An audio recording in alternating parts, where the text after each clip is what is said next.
Hi dears. അപ്പം ഞാനിന്നേ ഒരു അടിപൊളി അയലക്കറി ആയിട്ടാണ് വന്നിരിക്കുന്നത് കേട്ടോ. അപ്പം നമുക്ക് നേരെ വീഡിയോയിലോട്ട് പോകാം. അപ്പം ഞാൻ അതിന് വേണ്ടി എടുത്തിരിക്കുന്നത് കുറച്ചൊരു 1/2 കിലോ അയല നല്ല വൃത്തിയായിട്ട് കട്ട് ചെയ്തിട്ട് എടുത്തിട്ടുണ്ട്. അതുപോലെ തന്നെ അതിന് വേണ്ട സാധനങ്ങൾ കുറച്ച് മാങ്ങ, അതുപോലെ തന്നെ കുറച്ച് തക്കാളി, കുറച്ച് വെളുത്തുള്ളി, കുറച്ച് ഇഞ്ചി, കുറച്ച് കറിവേപ്പില, കുറച്ച് ഉള്ളി, ഇത്രയാണ് അതിന് വേണ്ടുന്ന സാധനങ്ങൾ. പിന്നെ കുറച്ച് കാന്താരിമുളക് ഉള്ളത് കൊണ്ട് എടുത്തേണ്ടതേ ഉള്ളൂ. പച്ചമുളക് ഉള്ളത് കൊണ്ട് ഒരു കുഴപ്പമില്ല കേട്ടോ. അപ്പം നമുക്ക് എങ്ങനെയാണിത് ചെയ്യുന്നതെന്ന് നോക്കിയിട്ട് വരാം. നമ്മുടെ ചട്ടി നന്നായിട്ട് ചൂടായിട്ടുണ്ട്. നമുക്ക് അതിലേക്ക് കുറച്ച് മുളക് പൊടി,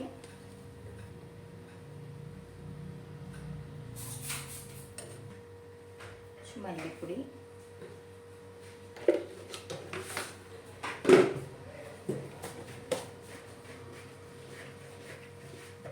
മഞ്ഞൾപ്പൊടി നന്നായിട്ട് മൂപ്പിച്ചിടണം.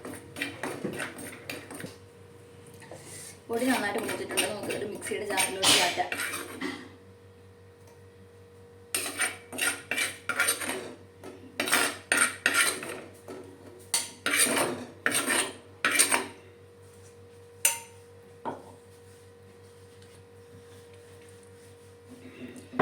നമുക്ക് പൊടി വറുത്ത ചട്ടിയിലോട്ട് തന്നെ കുറച്ച് എണ്ണ ഒഴിക്കാം.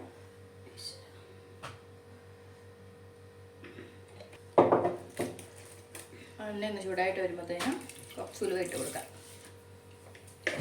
ഉലുവ നന്നായിട്ട് മൂത്തിട്ടുണ്ട്. അതിലേക്ക് കുറച്ച് കടുക് ഇട്ട് കൊടുക്കാം. കടുക് പൊട്ടി വരുമ്പോഴത്തേനും കാന്താരിമുളക്, വെളുത്തുള്ളി, ഇഞ്ചി ചേർത്ത് കൊടുക്കും. നന്നായിട്ട് വഴറ്റണം. ഇതിപ്പോൾ നന്നായിട്ടൊന്ന് വാടിയിട്ടുണ്ട്. നമുക്കിതിലേക്ക് അരിഞ്ഞ് വെച്ചിരിക്കുന്ന സവോള ഇട്ട് കൊടുക്കാം.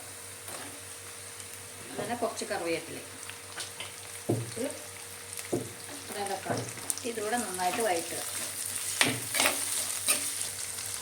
ഇതിൽ വാടി വന്ന കുറച്ച് തക്കാളി ഉള്ളിയും കൂടെ മിക്സിയുടെ ജാറിലോട്ട് മാറ്റുക. അതായത് ചാറിൽ കുറച്ച് കൊഴുപ്പ് കിട്ടാൻ വേണ്ടിയിട്ടാണ് ഞാൻ ചെയ്യുന്നത്.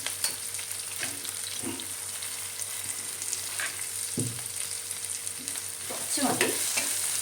ഇനി ഞാൻ മൂപ്പിച്ച പൊടികൾ ഈ ഗ്രേവിയും കൂടെ ഒന്ന് കുറച്ച് വെള്ളത്തിലൊന്ന് നന്നായിട്ടൊന്ന് അരച്ചെടുക്കണം. ഇത് നന്നായിട്ട് മൂത്തിട്ടുണ്ട്. നമുക്ക് ഇനി ഇതിലേക്ക് നല്ല പേസ്റ്റ് പോലെ അരച്ചിട്ടിട്ടുണ്ട്. അരപ്പ് ചേർക്കാം.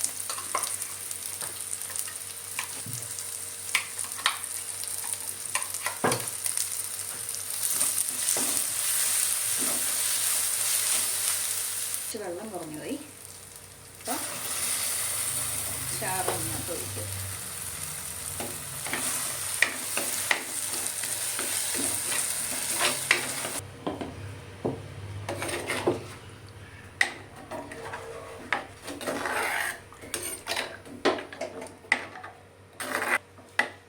ഉപ്പിട്ടിട്ടില്ല, കുറച്ച് ഉപ്പിട്ട് കൊടുക്കുക. കല്ലുപ്പാണ് ഇടുന്നത്.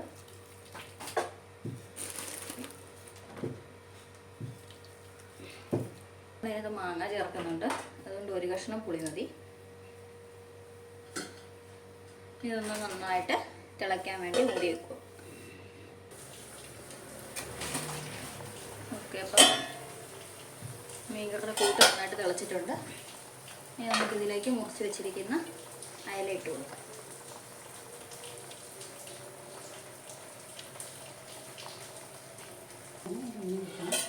ഇനി ഒരു 10-15 മിനിറ്റ് ചെറുതീയിൽ ഇത് നന്നായിട്ട് വേവിച്ചെടുക്കാം. നമ്മുടെ മീൻകറി നന്നായിട്ട് തിളച്ചിട്ടുണ്ട്. നമുക്ക് ഇനി ഇതിലേക്ക് കുറച്ച് കറിവേപ്പിലയും അരിഞ്ഞു വെച്ചിരിക്കുന്ന മാങ്ങയും തക്കാളിയും കൂടി ഇടാം. പുളിയില്ലാത്ത മാങ്ങയായിട്ട്, അതുകൊണ്ടാണ് ഇത്ര ഇടുന്നത്. പുളിയുള്ള മാങ്ങയാണെങ്കിൽ ഒരു മാങ്ങയുടെ പകുതിയൊക്കെ ഇട്ടാൽ മതി. ചെറുതായിട്ടൊന്ന് വേവട്ടെ, അല്ലെങ്കിൽ മാങ്ങ ഉടഞ്ഞു പോകും. മാങ്ങയൊക്കെ ഒന്ന് വാടി വന്നിട്ടുണ്ട്. അധികം വെന്തുടയണ്ട. നമ്മുടെ മാങ്ങയൊക്കെ നല്ല രീതിയിൽ വെന്ത് വന്നിട്ടുണ്ട്. നമുക്കിനി ഇതിലേക്ക് കുറച്ച് തേങ്ങ ഒന്ന് അരച്ചെടുത്തിട്ട് അതിന് തേങ്ങാപ്പാലാണ് ഇത്. കുറച്ച് വെള്ളവും കൂടെ ആഡ് ചെയ്തിട്ടുണ്ട്. നമുക്കിനി ഇതിലേക്ക് ഒഴിച്ചു കൊടുക്കാം.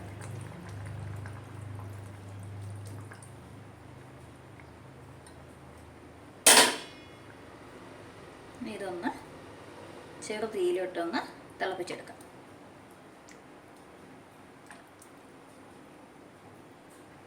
എണ്ണയൊക്കെ ഒന്ന് മുകളിൽ തെളിഞ്ഞ് വരുന്ന പാകാവുന്ന വരെ. അത് നല്ല സെറ്റായിട്ടുണ്ട്.